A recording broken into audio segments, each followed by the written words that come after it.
Tere! Oleme siin Äripäeva kontori juures, mis on ehitatud paekivist. Baas on loodusressurss. Ta on samasugune loodusressurss meie maal nagu paljud teised kivid, kivimid, mets, kruus, liiv, mitmed ehitusmaterjalid ja mitmed sellised kivimid, millest annab midagi teha. Minu käes on vesi, joogivesi. See on nii puhas vesi tulnud kraanist, et ma võin seda rahulikult juua. Fantastika.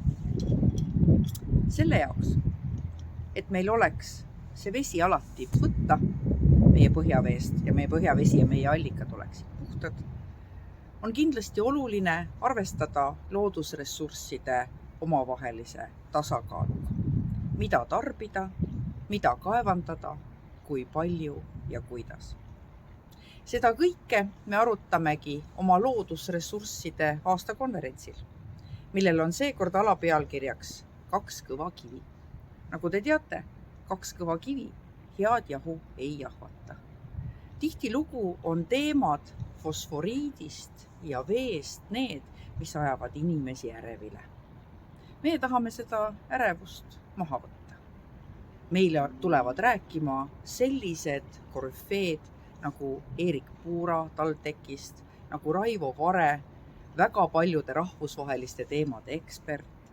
Meile tulevad akadeemikud, meile tulevad inimesed, kes armastavad allikaid, neid uurivad. Meile tulevad teadlased, kes on uurinud, kuidas vett puhastada, ja meile tulevad ettevõtjad, kes teavad, kuidas kividega ümber käia. Te saate meie loodusressursside aastakonverentsil kõige selgemast allikast informatsiooni, mida te mitte kusagilt mujalt ei saa. Tulge konverentsile. See toimub 8. ja 9. mail 2025. aastal Rakvere Aqua Spaas. Aqua muuseas on vesi, nii et ka see teema jookseb kenasti kokku. Tulge konverentsile ja jätke oma mõtted meile, võtke sõna, esitage küsimusi ja minge targemana koju.